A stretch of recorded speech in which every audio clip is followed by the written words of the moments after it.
In 1820, a homeless boy wandered the Appalachian backwoods with nothing but a scorched jacket and a memory he couldn't outrun. When he learned who set the fire that made him an orphan, he stopped running. The mountains had taken him in. Now they would help him strike back. Ezra stayed frozen in his blind, watching chaos unfold in the clearing. 3 men down already, one hanging upside down and bleeding out, 1 shot clean through the chest, 2 more screaming from the sinkhole, where broken legs meant slow death. The remaining hired guns had scattered, some diving behind trees, others running back toward their horses. Only the Blackwoods held their ground. Silas had his pistol out, scanning the trees with cold calculation. Marcus was shouting orders, trying to rally the hired men. And there, hanging back near the horses, was Thomas, his young face pale but his eyes bright with something ugly. Excitement, maybe, or the thrill of violence he'd been taught to crave. There, Marcus pointed toward the ridge where Sarah's muzzle flash had given away her position. 5 men, up that ridge, kill that bitch. The words cut through the noise, snapped something in Ezra. He'd been waiting for Jedediah's signal, for the plan they'd discussed. But hearing Marcus talk about Sarah that way, seeing 5 armed men start up the slope toward her position, he moved without thinking, burst from his blind, spear in hand, running at an angle to intercept the men climbing toward Sarah. His father's training took over. All those hours of learning to move quiet through the forest compressed into seconds of pure motion. The first man never heard him coming. Ezra's spear took him in the side, punching through ribs with a sound like green wood breaking. The man made a wet, surprised noise and went down, grabbing at the shaft. Ezra yanked it free, had to put his foot on the man's chest to get leverage, felt the life go out of him as he pulled, and spun toward the next attacker. This one had time to turn to raise his rifle. Ezra threw himself sideways as the gun roared, felt the bullet pass close enough to tug at his shirt. Then he was inside the man's guard, too close for the rifle to be useful. His knife came out, his father's knife, and he drove it up under the man's ribcage the way Jedediah had taught him, angling for the heart. The man's eyes went wide, his mouth worked, trying to form words. Blood bubbled up instead. Ezra held him as he died, felt the weight of a life ending against his chest, and something inside him that had been human and soft turned to stone. "Behind you!" Sarah's voice, sharp with warning. Ezra spun, yanking his knife free. The third man was right there, had come up silent, had a pistol aimed at Ezra's face. Time seemed to slow.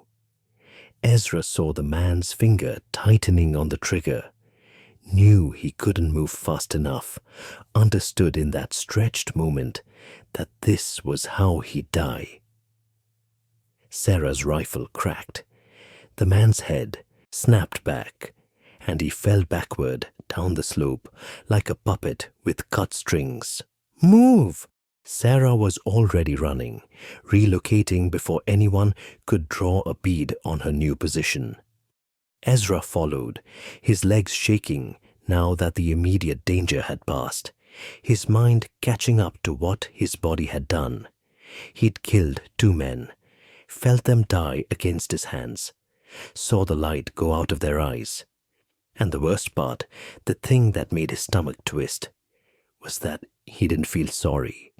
He felt satisfied, like something that had been wound too tight for months had finally released. They regrouped in a dense thicket 50 yards from the cabin. Jedediah was already there, breathing hard but unhurt. "Good work," he said quietly, "both of you. But this is just the beginning. They'll regroup, come at us smarter." How many did we get? Sarah asked, already reloading the rifle with practiced speed. 5 down for certain, maybe 6. That leaves 9 or 10, plus the Blackwoods themselves. Jedediah's eyes were distant, calculating. Better than I hoped, but still too many. We need to keep them off balance, keep them afraid of the woods. From the clearing, they could hear Marcus shouting orders, his voice cracking with rage. Cowards! Hiding in the trees like animals! Burn them out! Burn the whole goddamn mountain if you have to! They're going to torch the forest, Sarah said, alarmed. Maybe, but it's been a wet summer, and the underbrush won't catch easy. Jedediah was already moving, circling around to a new position. Sarah, you take the high ground, keep them pinned. Ezra, with me. We're going to teach them what it costs to chase us into our own territory.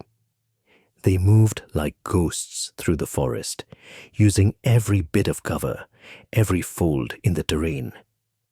Behind them, they could hear the hired men crashing through the brush, cursing and calling to each other. They were angry now, scared, and that made them sloppy. Jedediah led Ezra to a narrow defile between 2 rocky outcrops, a natural choke point that funneled anyone coming through into a killing zone. They took positions on either side, hidden in the rocks, and waited. It didn't take long. 3 men came through the defile, moving in a loose group, rifles ready, but their attention divided. They were looking up at the trees, expecting another rifle shot from Sarah, not watching the rocks at ground level. Jedediah let them get halfway through. Then he stepped out behind them, rifle raised. Evening, boys. They spun, and Ezra saw their faces, fear and recognition, and the desperate scramble of men who knew they'd made a fatal mistake. Jedediah's rifle spoke once, twice. 2 men fell. The third got his own rifle up, fired wild. The bullet ricocheted off stone 6 inches from Ezra's head. And then Ezra was moving, spear driving forward into the man's gut. Not a clean kill this time. The blade scraped on bone, didn't go deep enough. The man screamed, swung his rifle like a club. It caught Ezra across the shoulder, sent him spinning into the rocks. Pain exploded through his arm, bright and all-consuming. Jedediah was there, his knife flashing. The screaming stopped. The man slumped down, and Jedediah was checking Ezra, pulling him upright. You hurt bad? No. Ezra tested his shoulder, felt a deep ache of bruising, but nothing broken. I'm okay. Good, because here come more of them. Voices echoed through the forest, getting closer. The Blackwoods were pushing their hired men forward, using sheer numbers to try to flush out their enemies. It was working. Ezra, Sarah, and Jedediah couldn't be everywhere at once. Fall back, Jedediah ordered. We need to pull them deeper, separate them from the Blackwoods. They moved through the forest in a fighting retreat, staying just ahead of pursuit. Sarah fired from concealment, dropped another man, then vanished before return fire could find her. Jedediah led 2 more men into a deadfall trap that broke one's leg and left the other easy prey for Ezra's spear. Each death was bought with movement, with tactical advantage, with the kind of asymmetric warfare that regular soldiers weren't trained for. But the Blackwoods were learning. Instead of chasing blindly, Marcus pulled his remaining men back, consolidated them. Through the trees, Ezra could see them forming a defensive perimeter around the cabin. They're going to turtle up, Sarah said, breathing hard. Wait for us to make a mistake, or they're going to burn us out after all. Jedediah pointed toward the cabin, where smoke was starting to rise. Setting fire to the cabin, using the smoke to cover their retreat. But that's your home, Ezra protested. It's wood and nails, Jedediah said quietly. We're what matters, and if they think they can burn us out, they're going to be disappointed. He looked at his daughter. Sarah, how many left standing? 6 hired men, maybe. The 3 Blackwoods, all of them bunched up now, scared to spread out again. Good. Scared men make mistakes. Jedediah's smile was cold. Time to make them more scared. What followed was a kind of hunting that Ezra had never imagined. They didn't attack directly. Instead, they haunted the edges of the clearing, firing from cover, melting away before return fire could find them. They made the hired men jump at every sound, spin at every shadow. They used bird calls to communicate, moving in coordination, creating the illusion that there were more of them than there really were. An hour passed, then 2. The cabin was fully ablaze now, flames reaching toward the afternoon sky. The hired men stayed close together, rifles pointing in all directions, their faces showing the strain of constant vigilance. Then one of them broke, just stood up and started running, heading back down the trail toward town, abandoning his post and his pay. Marcus shouted after him, but the man kept running. "Let him go," Silas Blackwood ordered. His voice carried across the clearing, cold and controlled. We don't need cowards, but the damage was done. One man breaking meant others would think about it. The carefully maintained discipline started to crack. Jedediah saw it too. "Now," he whispered, "before they can rally." They hid the perimeter from 3 sides. Sarah's rifle took down one man. Jedediah killed another with his knife, coming out of the smoke like a vengeful spirit. And Ezra, moving with the fluid grace that months of training had beaten into him, put his spear through the 3rd. That left 5 men in the clearing, Silas, Marcus, and Thomas Blackwood, plus 2 hired guns who looked ready to bolt at any second. "Enough!" Silas roared.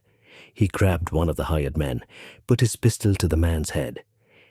"You 3 in the woods, show yourselves now, or I start killing my own men." The threat hung in the air.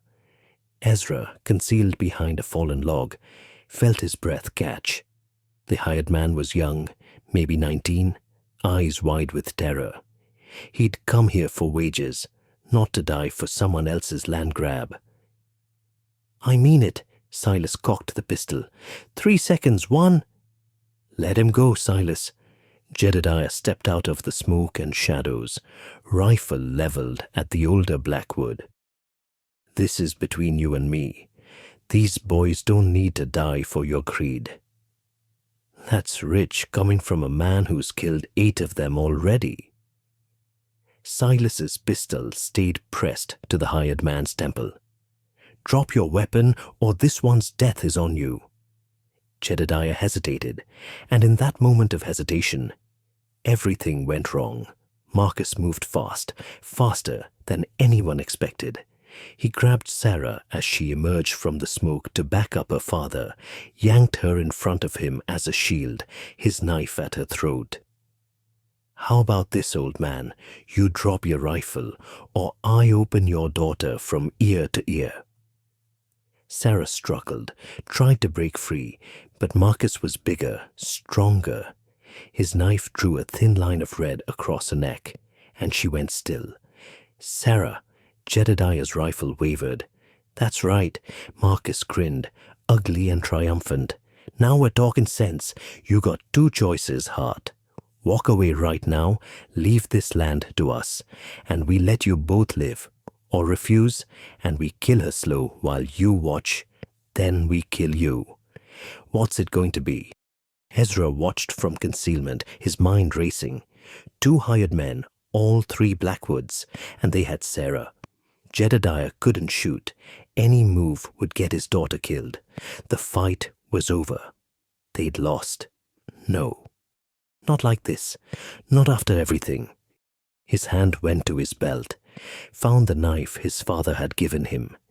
He'd killed with it today, felt it slide between ribs and take life. Could he throw it? Did he have the skill? Jedediah had shown him the technique, but he'd never practiced on a moving target, never tried to hit something as small as a man's head at 30 feet.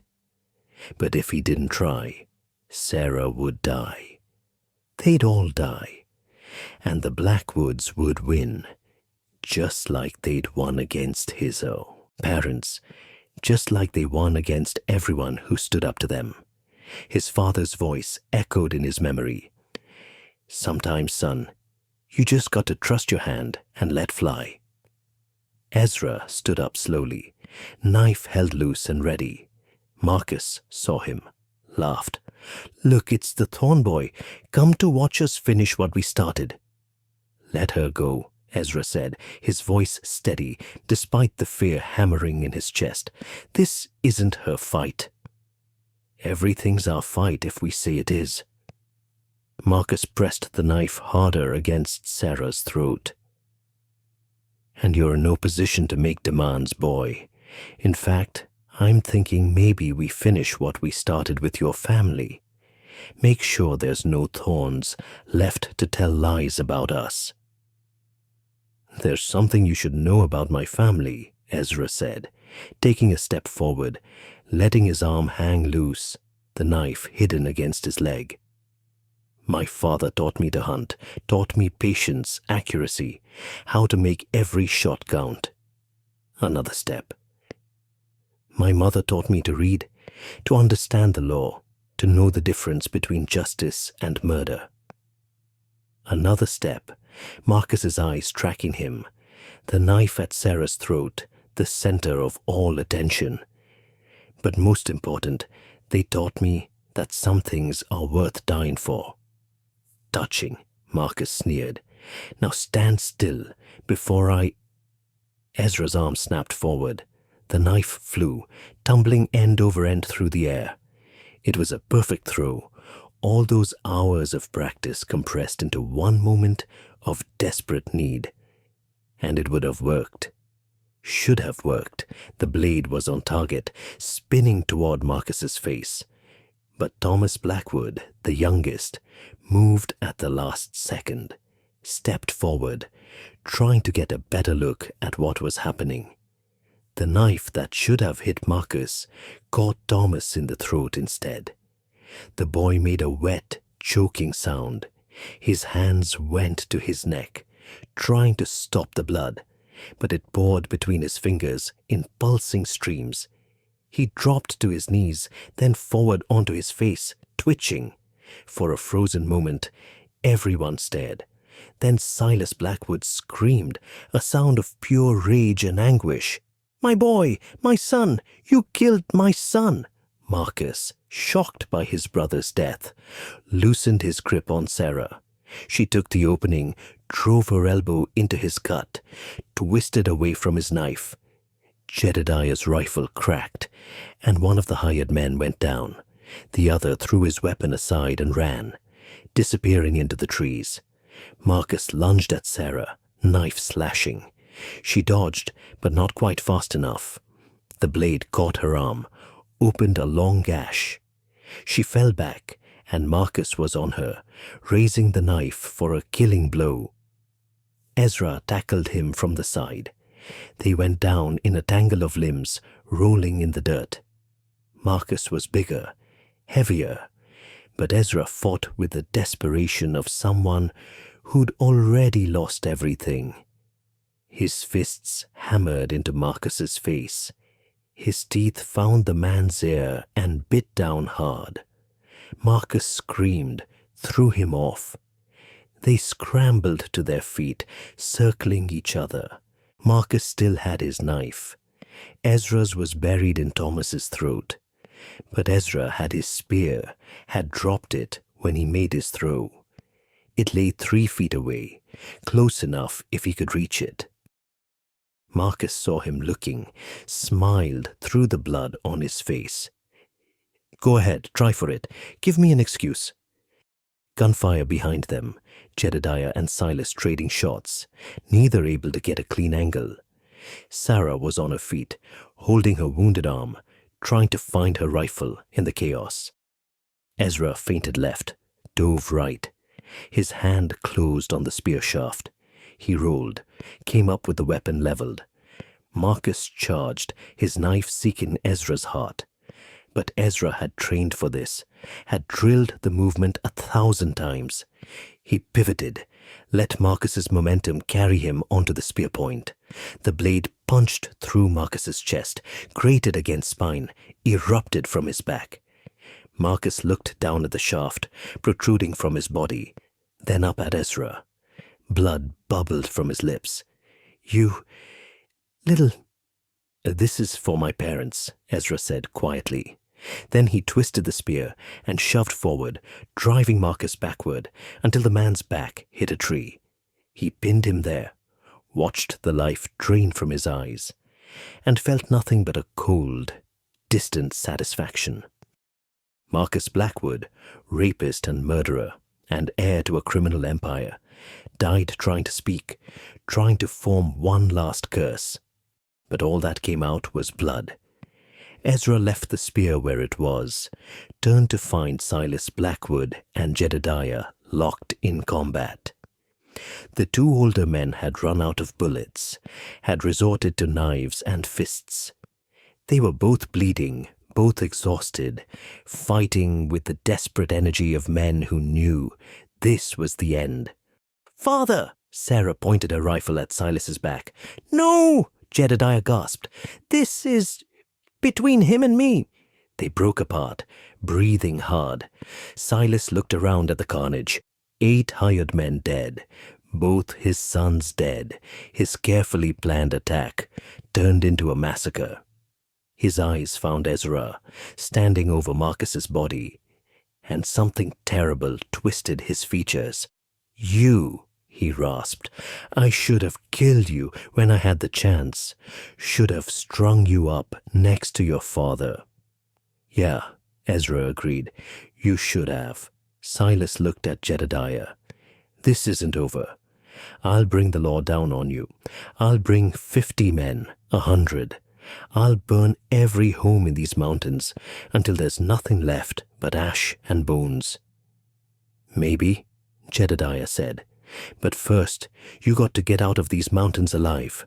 And right now, that's not looking likely." For a long moment, they stood facing each other.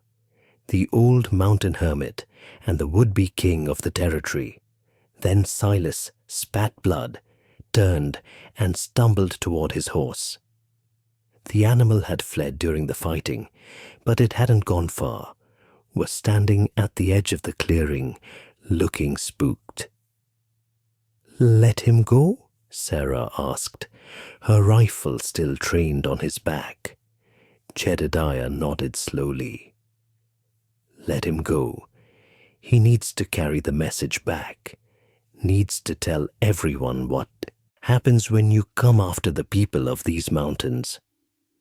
They watched Silas Blackwood ride away, slouched in his saddle, bleeding from a dozen wounds.